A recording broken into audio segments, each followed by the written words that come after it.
18 months and counting. Russia's full-blown invasion of Ukraine continues with no political resolution in sight to the war. With the conflict prolonged and the battlefield unknown, what is the physical and economic cost of this war for Russia and Ukraine, Europe, and beyond? Is there any challenge to President Putin, or has he actually emerged stronger after that attempted coup first and the subsequent death of Prigozhin and the mercenary group Wagner's top brass? What is the mood of the civil society in Russia and Ukraine? Why did Vladimir Putin decide to not come for the G20 summit meet being hosted by strategic partner and friend India in New Delhi? And how is the Russia-China partnership unfolding in the wake of this war? These are some of the issues that we will talk about today. Hi, everyone. You've tuned in to episode 14 of the Foreign Policy podcast, Beyond Nation and State on Suno India. I'm your host and independent journalist, Smita Sharma. You can listen in to all the episodes of this podcast on the Suno India app, as well as the Apple and the Spotify podcasts. And you can watch the video on YouTube at Smita Sharma Journalist. And on this episode of Beyond Nation and State, I'm joined by Alexander Gabuev. He's the director of Carnegie Russia Eurasia Center, which is based in Berlin. He's also a senior advisor at the Albright Stonebridge Group, the ASG. He has been contributing commentary and analysis to a wide range of publications, including the Financial Times, the Wall Street Journal, as well as The Economist, with his continued focus on Russian foreign policy and, of course, the war, which has been ongoing. He's known as Sasha to friends, and he's on Twitter as Alex Gabuev. Thank you so much, Alexander, for joining me here on this episode from Berlin. Pleasure being with you. If I could start first by asking you, because you're currently also leading a team of analysts who were a part of the Carnegie Moscow Center, and this was forced to close down by the Kremlin in early 2022 as the war broke out. How difficult is it for analysts like you today to keep track of what is happening within Russia on the ground? On the ground, you mean in Berlin? Inside Russia, to get the information from there. I think that it's increasingly challenging. We see that the system doesn't want to be understood by the outsiders and by insiders as well. People are increasingly cautious and on their guard when discussing things, even internally in Moscow. People I know who are working for the government, banks, state-owned companies, usually when they meet socially and go to the restaurants, leave their phones in their cars, don't take any wearable devices that can be recorded, or have some special cases that could suppress the signal.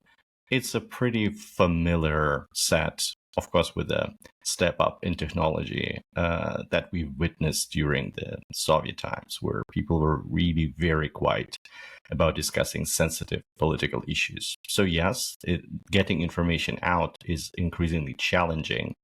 The benefit is that we have platitude of data coming out of Russia because of the internet. You can go online and check retail prices. You can always call some of the restaurants and see whether there are waiting lines. You have so much data pouring on you. And the problem is, of course, to be equipped with tools to analyze it and also to stay cold-blooded, objective, neutral, trying to analyze what you see, being intellectually honest to admit what we don't have a chance to know, and putting the pieces of the puzzle together. So it's hard, but I think that it's still possible to get a relatively accurate picture of what's going on inside Russia. And how challenging was it, when the Carnegie, in fact, Moscow Center had to close down operations because it had been working for the past 3 decades doing some excellent research analysis for someone like you who says it as it ought to be said. Personally and, as a group, how difficult was it to shift the operations? Leaving a home is obviously not easy, and the level of hour discomfort, both emotional and material, should be put in comparative perspective. It pales in comparison to what the Ukrainian colleagues and Ukrainians in general have to go through. So I think that we are fine with that regard. We're safe. Carnegie Endowment took very good care of us, and we're happy to have this new center established in Berlin as a new intellectual home. And I think that the importance of our mission is very much there. We cannot do our work inside Russia. And both as citizens and individuals, we disagree with what Russia does to Ukraine. I think that it's very unnecessary, immoral, and also a big strategic mistake for Russian national interests going forward. I think that it's very hard to withdraw from the moral and emotional dimension, and one shouldn't do it. There are multiple links that are connecting us to Ukraine. We have friends and relatives there. For example, my mother was born in Ukraine, but it's just an illustration that many Russians have this ties, and starting to bomb cities and kill Ukrainian citizens is just immoral. But at the same time, I think that there are multiple downsides for Russia itself and for the world. You need, as a patriot, which I am, for example, to talk about this. You don't have the opportunity to do that in Russia without facing a risk to be in prison. And there are very few voices that are still in Russia who have the intellectual courage and honesty to talk about that. One of them is my colleague, Andrei Kolesnikov, who is designated as a foreign agent and needs to be very careful as well going forward. But I think that as a team, we can only continue our mission outside of Russia, and we are very grateful that Berlin can be this new intellectual home for us while continue to do our important work. And of course, we are grateful to see you safe and, for you to be sharing these very, very important insights at such crucial times. Coming to the war now, Alexander, it's been ongoing. There doesn't seem to be any resolution in sight.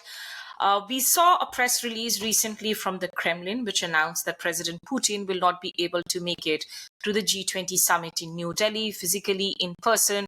Of course, Mr. Lavrov will be in New Delhi. But they also said that they are preparing for special military ops. Now, what is the nature of these ops that we are talking about? Where does the Russian offensive stand at this point in time? Special military operation is a code word for war. The Russian official propaganda in Soviet times after World War II was built on a myth that the Soviet Union is a peace-loving nation and that our foreign policy is designed to prevent the war. So when Russia obviously started a full-scale invention that comes on top of annexation of Crimea and launching war in Donbass back in 2014, it cannot be designed as a war. We cannot start war. It's a special military operation. And even the use of word war in Russia can be criminalized ad hoc, although Putin occasionally uses that. And of course, nothing happens to him. I think that we saw that the Russian plan A for blitzkrieg, taking Ukraine very swiftly using an overwhelming air power and just looking at the metrics and comparing the Russian conventional army to Ukrainian army, take this country in 2 months, establish a puppet government, and really have a small rump state in the west of Ukraine that's populated by the parts of Ukrainians that the Russians don't like, those people who are viewed in Russia as diehard Ukrainian patriots who speak this language and hate Russia, but everybody else, is Putin's view, can be re-educated and brought back under Russia control, either formally, and we saw Russia's annexation of Ukrainian territory last fall, or through a Moscow-friendly puppet government. That didn't happen, luckily, thanks to courage of Ukrainian defendants, their skill, and increasing amount of support that the West is providing. So now Russia is in a plan B. I think that this plan B is built on proposition that in a long conflict, Russia is better equipped to not necessarily win Ukraine, but to make Ukraine an unlivable, destroyed country that's depopulated with decimated economy, decimated armed forces, not part of NATO and EU, and basically a wasted no man's land between the West and Russia. And so far, Putin is building on this plan. Offensive operation don't benefit the advancing side or come at a very high cost, as we see through this Ukrainian counteroffensive. Russia also tried to do an offensive in winter, and the results were not spectacular at all. So I think Russia for now banks on sitting on these defense lines in the south of Ukraine, do some offensive operations to pull Ukrainian reserves off this major axis of advance in the east of the country, and then wait for winter and wait for Western support to dwindle and for resolve of Ukrainian defenders to dwindle. I don't think that this plan will be successful, but really there are so many moving pieces, and so much really depends on the amount of the help that West is able to provide.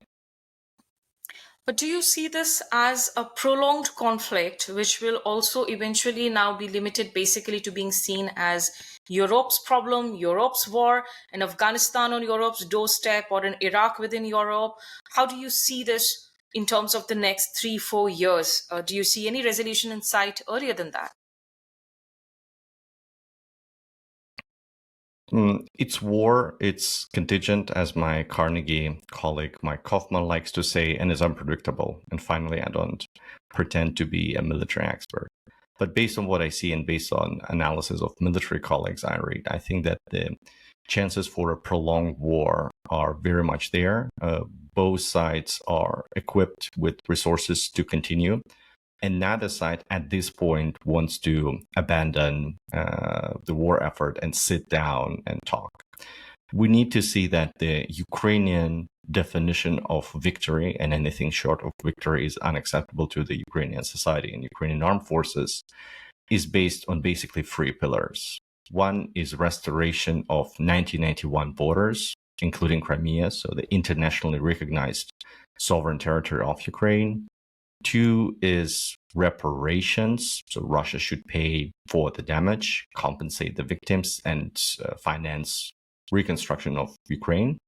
And 3 is accountability for war criminal on the Russian side, including the senior political leadership that committed crime of aggression and gave these unlawful orders. So short of that, anything else is unacceptable. And Ukraine is ready to talk once the first condition is met. So Russia fully withdraws its forces from all of the occupied territories, including Ukraine. On the Russian side, the demands are that Ukraine and the international community should recognize all of the annexations, not only annexation of Crimea in 2014, but the 4 other major regions of Ukraine. So totally it's about 20% of Ukrainian territory that Russia annexed illegally last fall in September and now considers part of its territory. So that's the starting point. And from that, Russia also seeks Ukraine's neutrality and Ukraine's demilitarization, so certain caps to be put on Ukrainian military. We see that these 2 positions are very, very far apart. And so far, nothing is able to bridge this gap. As long as this is the case, and I think that both countries have their own domestic setups. Ukraine is a vibrant democracy. Of course, it's martial law and the flow of information is much more centralized. But nevertheless, Ukrainian society, at least at this point, appears to be united at this goal. And nobody wants to abandon part of Ukrainian territory for very understandable reasons in order to sit down and talk with the Russians. And there is also zero trust in whatever you can agree with the Russians. The expectation is that Russia will use the operational pause to rebuild its army and come back to conquer the rest of Ukraine. And on the Russian side, the expectation is that, yeah, for now, Ukraine is fighting, but then give it another year or 2, and then probably the population will be disillusioned, the West will also be disillusioned, will reduce support gradually, and then Russia will be in a favorable position. Without anything here changing, we don't have any building blocks for a fundamental resolution of the conflict. And I think so far at this point, we don't have any material for diplomatic effort around the ceasefire. So war is likely to continue into the next year at least. But, while the Ukrainians may be united in their goal of the outcome of this war, at least a perceptible one, if so, uh, are there any cracks that are appearing when it comes to questioning the leadership of Zelensky? There are those critics who would say that he has actually led Ukrainian people down a rosy path, that he himself has been led down a rosy path by the US-led West with all that promise of NATO dangling. How do you read the mood within Ukraine when it comes to people and their trust in Zelensky's leadership? I'm not inside Ukraine, and I'm not a Ukraine expert, but based on the discussions I follow and discuss it also with Ukrainians, I think that there is an internal consensus in the society that at the time of war, all of the major debate around the quality of the leadership or the political course should not happen. The country should stay united in front of the enemy, being Putin's Russia, and also to project a signal to friends of Ukraine in the West that the country is united, the society is behind the leadership, and there are no cracks. So the West should continue its support, and internal fights will not derail the Ukrainian defense effort. I think that at this point, it's largely true. That's the way it works at this point. I think that we start to see some minor cracks. There are documented evidence of corruption. There are documented evidence of inefficiency of use of resources. President Zelensky has just sacked his defense minister, Oleksiy Reznikov, and has proposed another candidate for this position. So we see that there are some shifts, but we cannot say that there are really serious cracks that will undermine the effort of this Ukrainian leadership to continue the war effort, at least not at this point. I think a crucial milestone will be whether Ukraine will be able to hold presidential election next year, and there are parliamentary elections due this fall, which are most likely to be postponed because of the martial law. There are also local elections that need to be held next year and presidential election. There is a discussion within Ukraine and between Ukraine and its Western friends whether it's possible at all to hold an election where the country is at war. Russia is deliberately targeting civilian infrastructure. You every now and then receive news about Russia bombarding a school building, and usually voting stations are in schools. So how much you can guarantee safety for this election going into next year is a question. And I don't think that we have an answer yet. But to answer your question broadly, I think that the consensus in the Ukrainian society stays. We don't know what will happen next year because, again, there are too many moving pieces here. And before I come to the question of the leadership in Russia, challenges, if any, to President Putin, I do want to ask you, because, you did mention that there is a lot of information out there on the internet coming in. There is also state propaganda from both Russia and Ukraine. There is a lot of misinformation and disinformation. How challenging is it for you to be able to sift through all of these information that is coming in on the internet? It is challenging, of course, but I think that I come from a journalistic background, and before that, my academic training was in history, including ancient history of China. So you need to compare various sources, be very methodical, and find evidence for your analytical hypothesis. So I think that we are trained to do that, and so far I'm very proud of the effort of my team. I think that the analysis Carnegie Russia Eurasia Center in Berlin provides is really unparalleled. But there are also so many good people in the field globally who are really very knowledgeable and help to cut through the propaganda narratives. Like there is the poisonous narrative of the Kremlin propaganda, but obviously there are psyops on the Ukrainian side. It's a country at war. It needs to attack the Russian morale and public mood. It needs to keep the spirits up in the Ukrainian society, and it also needs to inspire and encourage Western supporters that are so crucial for Ukrainian defense efforts. So nothing wrong with that, but you also need to try to arrive at the picture where things stand. And I think that so far the intellectual community is doing a pretty decent job. Okay, now coming to the question of President Putin, and before I talk about the entire Prigozhin episode and the political challenges to him, we spoke about the situation as far as the Ukrainian society is concerned. From Russian society, where initially at the early days of the invasion, we did see Russians take to the streets to protest, and we heard news reports of them being rounded up, being tortured. At the moment, is there any whimper of a civil society protest within Russia? We don't see any major protest. Russia is a repressed society with a lot of resources going to the machine of suppression. I think that part of the longevity of Putin's regime is not only delivering economic prosperity compared to the Truman-Loy's period of 1990s with collapse of the Soviet Union, and that's a combination of Putin's policies and high commodity prices, of course. But the other pillar is really resources invested into this political machine of repression. And I think that this machine is run by very brutal but also smart people. They are perfect in demonstrative, small-scale violence against the most brave and outspoken critics of the regime.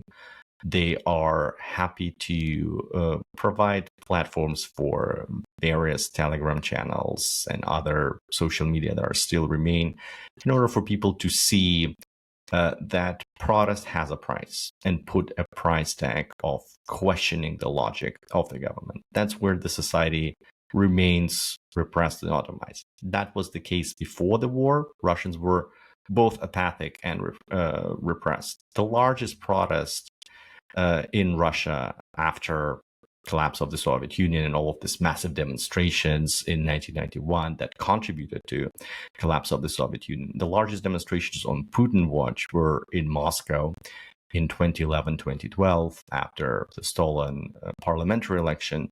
And the maximum estimate for people showing up to protest in Moscow, and that was the largest nationwide protest, was about 130,000 people. That's for a city with a daytime population of 17 or 18 million. That's not a lot. That's not sufficient to really challenge the government. With start of the war, I think maximum estimate for people protesting in Moscow or in major cities was no more than 2,000 people at the street. At the same time, every day we see small examples of individual bravery. There are thousands of administrative cases for people posting something online, defamating the Russian army, which means in normal language, talking to fellow citizens about the war crimes that Russia commits in Ukraine, laying flowers to statues of Ukrainian cultural figures like Taras Shevchenko or Lesya Ukrainka, like the famous Ukrainian poets that are still there in Russia thanks to Soviet legacy.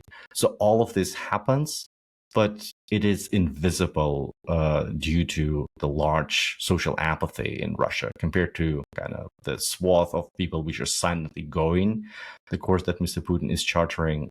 These acts of bravery are barely visible. And unfortunately, they are not sufficient to really change the trajectory of this war or where Russia is going. So when it comes to, of course, the political challenge to him, and just try and explain to our audience of what really played out in that coup d'etat by Prigozhin, the Wagner Group, of course, and then subsequently, of course, the death of Prigozhin, the killing of Prigozhin in that chopper crash itself. What really happened in that attempted coup? Because there were a lot of theories that perhaps it had weakened Mr. Putin's position. Does he stand weakened any bit today? I don't think that Mr. Putin is weakened as a result of the Prigozhin affair at this point. It's too early to judge, but I don't think that this mutiny, and I would call it mutiny, not coup d'etat, has produced any significant cracks within the Russian elite that can threaten Mr. Putin's grip on the armed forces or on power. Maybe they started, but they're too small at this point for analysts like myself and my colleagues to see them really. It is a mutiny. It was not an attempt to take power and depose Mr. Putin, because Mr. Prigozhin is a very interesting creature. Wagner Group was created by the Russian state and funded by the Russian state as a tool for plausible deniability to help Russian geopolitical agenda in places like Syria, in eastern Ukraine, where Russia wanted to deny its involvement in the war effort, or in Africa, while at the same time there is an opportunity to line up pockets for people like Mr. Prigozhin or for his curators in the Russian government. So there is a mix where Russia on paper is a state that consists of large bureaucratic bodies, state-owned companies, and at the same time, while these large organizations are indeed ministries or energy companies or state-owned banks, there are also mechanisms for redistribution of property and lining up pockets of senior people in the Russian elite who are in charge of those efforts. So Wagner definitely is such a mechanism. It has proven to be indispensable during the most miserable days of Russian campaign and war effort in Ukraine last year, when the professional army was shredded in the first month of the war effort, thanks to courage and skill of Ukrainian defenders, but also thanks to very questionable use of force by the Russian commanders. And Wagner, with its trained mercenaries and also with ability to recruit people in prisons, arm them, train them, and send them for combat missions, really proved indispensable. Mr. Prigozhin had received a lot of resources, money, arms, and also he maintained a small media empire inside Russia. So he thought that he has become so important and so indispensable that he can dictate to Mr. Putin his choices of personnel, Minister of Defense, General Chief of Staff. And when the rivaling factions, so the top brass of the Russian military, Defense Minister Sergei Shoigu and General Chief of Staff Valery Gerasimov, thought that Prigozhin is threatening them and developed a plan of folding Wagner into the regular armed forces by July 1st, where Wagner mercenaries were ought to sign a contract with the Russian military. That's where Prigozhin revolted and wanted to really think about it as a strike by truck drivers, which demand pay raise or want to certain working conditions to be improved. But in case of Russia, there were no truck drivers. There were armed mercenaries with a lot of experience and a lot of brutality waged against the state structures. So the mutiny itself got resolved through a deal struck by the Kremlin and Mr. Prigozhin. We still don't know a lot of details of what exactly was agreed and how the terms sounded. And then 2 months were spent by the Kremlin to pick up control over Wagner Empire, both in Russia and outside of Russia, where the Ministry of Defense and the Military Intelligence Directorate, the famous GRU, was a parallel structure picking up parts of Prigozhin's empire elsewhere. And then Prigozhin was eliminated. We don't know whether Mr. Putin gave an order or somebody in the system gave an order. Lack of transparency about investigation suggests that it's not just a failure of Embraer fighter jet and its Embraer jet, and most likely it is an attack on Mr. Prigozhin that brought him down. So a lot of layers of secrecy at which level the order to eliminate him and the top brass of Wagner was given. But nevertheless, as a result, Mr. Putin stands at least as strong as we've seen him before. But is there a little more clarity on what happens with the Wagner Group itself? You said, of course, that the control was taken over, but will it still be operating as a mercenary, non-state group with the state blessings in Africa, in elsewhere? These are men who have been heaped with praises by President Putin himself, saying that these are brothers in arms who have been fighting for the country. So will the mercenary army be merged with the Russian army? What happens to the Wagner Group?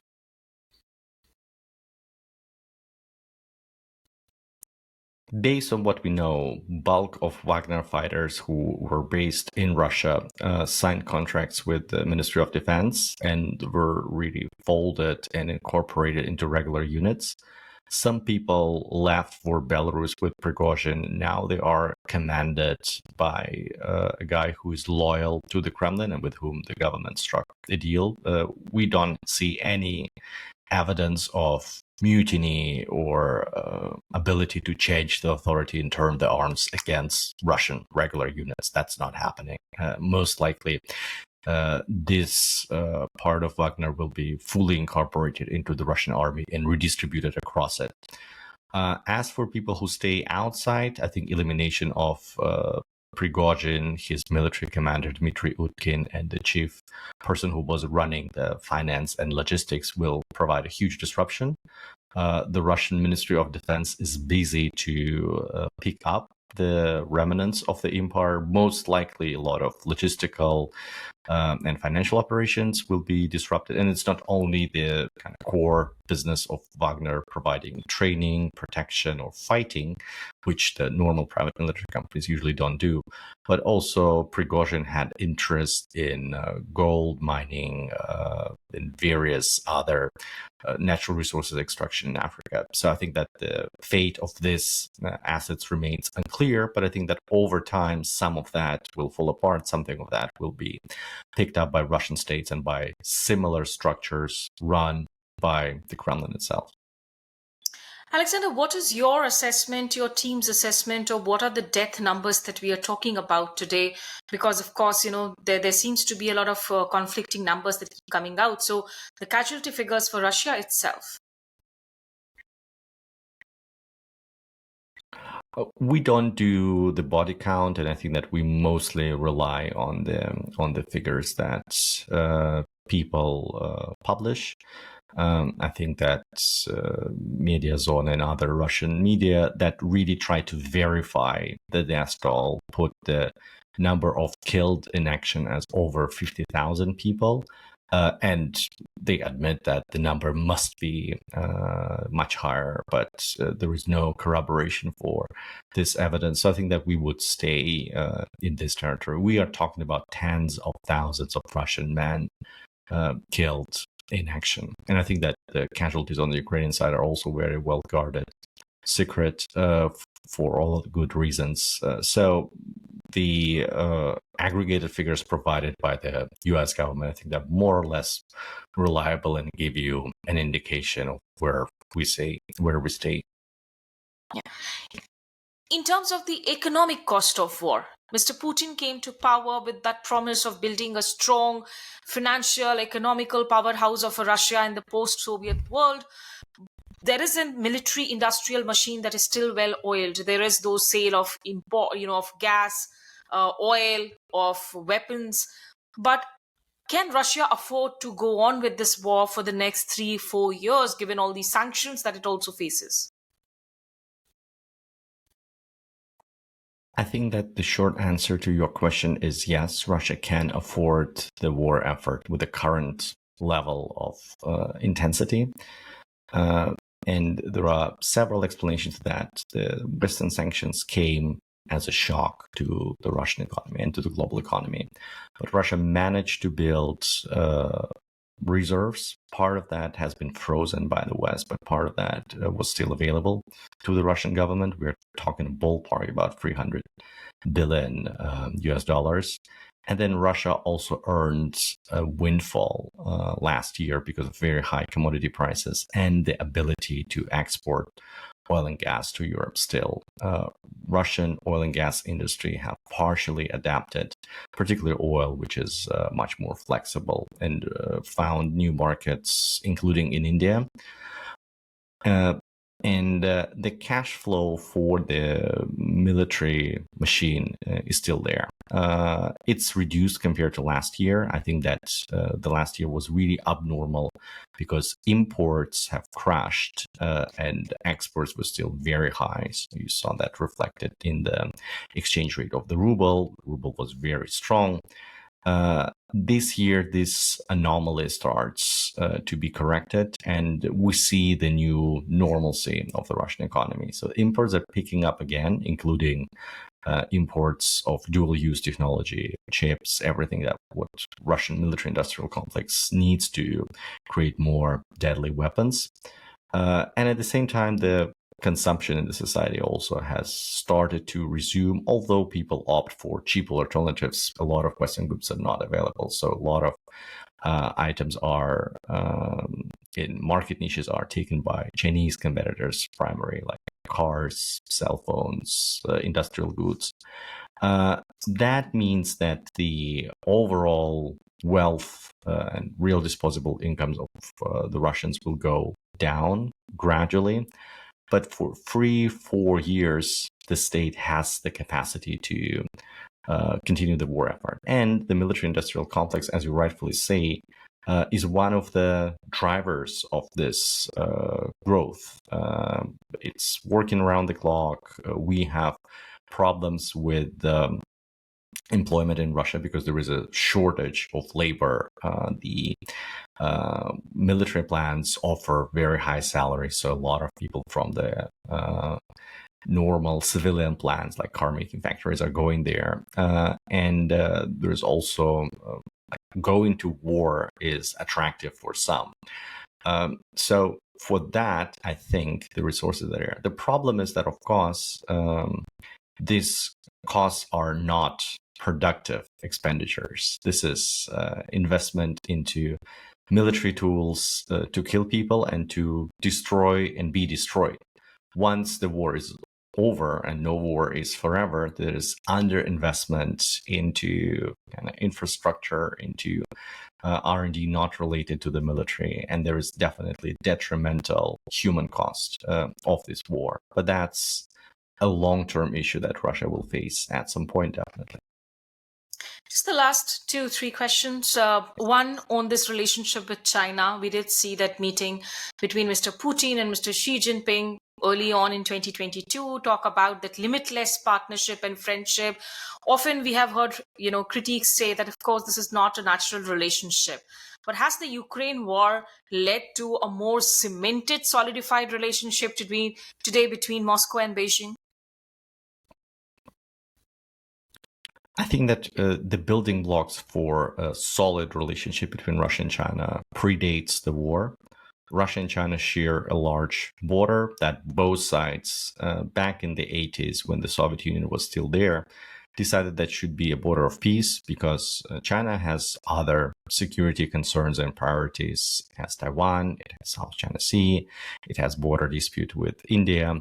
And they decided that it's better and more pragmatic to finally demarcate the border with nuclear-armed Russia, solve, or back then Soviet Union, solve the issue, give part of the territory which China claims as historically Chinese, in exchange for ability to reduce security investments along this border and divert resources elsewhere, not only for the military purpose, but also for the purpose of back then reform and opening up policy. And same was for the Soviet Union in Gorbachev era.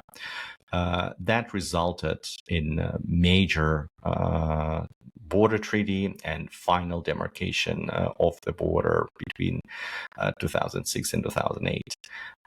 With that, I think that the border is stable, and that's one of the kind of pillars that keeps this relationship afloat and robust. The other is just the complementarity of the economic structures.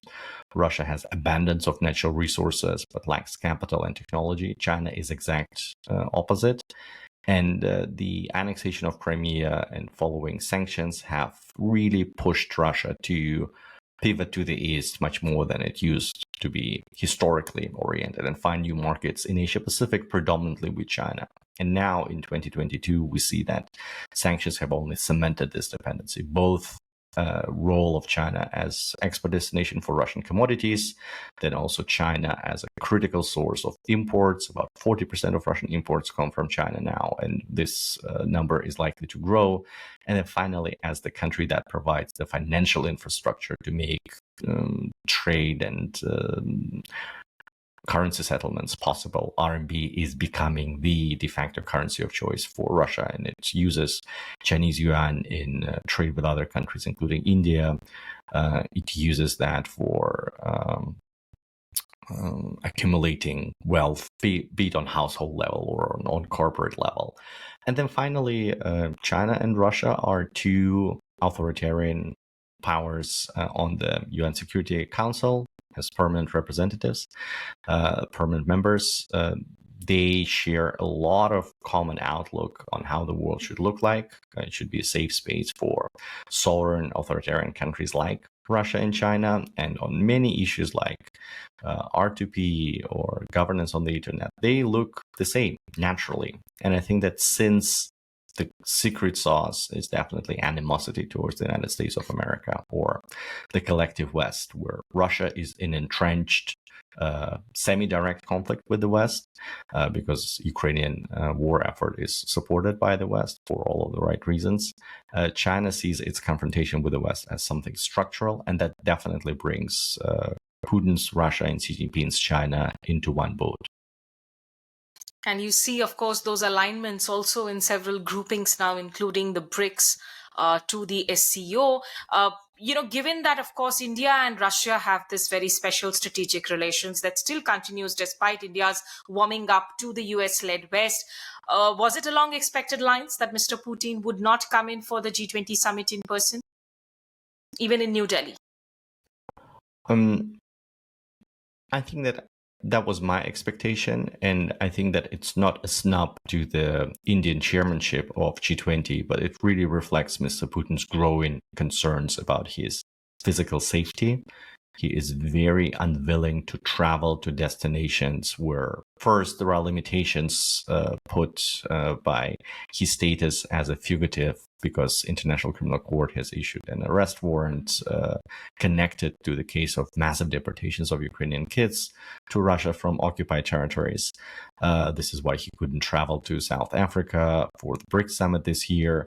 I think that with India, there is in places where there is no 100% guarantee that the Russian Secret Service, the Federal Protection Bureau, can organize the security the way Russia wants and be fully in charge, then Putin wouldn't come. And I think that in India, that's the case because G20 involves logistics of multiple global leaders, including the US President Joe Biden. We all know how hands-on the Secret Service can be when protecting the US leadership, and that's probably Putin's security team didn't feel comfortable enough to come because he's obviously worried about assassination attempts, collection of data on him and stuff. So he decided to stay, and I think that's something logical to expect. But he's going to China end of October for the annual Belt and Road Summit, or not, anniversary Belt and Road Summit. They usually happen every 2 years. And Beijing is a place where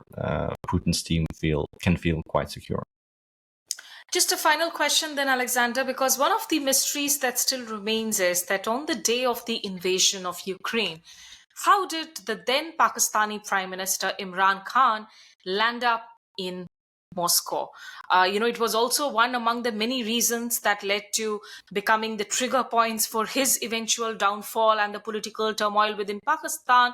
What really happened there? I think it's a coincidence. I don't think that anybody outside of the US and countries that really believed the information of the US intelligence services really knew about the date. We see examples where head of the German intelligence was in Kiev basically in the night of the invasion and had to be evacuated. So I think that it's absolutely normal and understandable that a leader of a country that's really far away, that doesn't really have a very good idea of what's going on, happened to be in Moscow because he was not prepared. I wouldn't seek any conspiracy here. Okay. Thank you so much, Alexander Gabuev, for joining us here from Berlin on this podcast. It's been a pleasure talking to you. That's all that I have time for on this edition of Beyond Nation and State. Don't forget to download the Suno India app. And if you do tune into the conversation, Please do share your thoughts, your feedback, and your ratings on the app. You can watch the video segment on YouTube at Smita Sharma Journalist. Thanks for tuning in.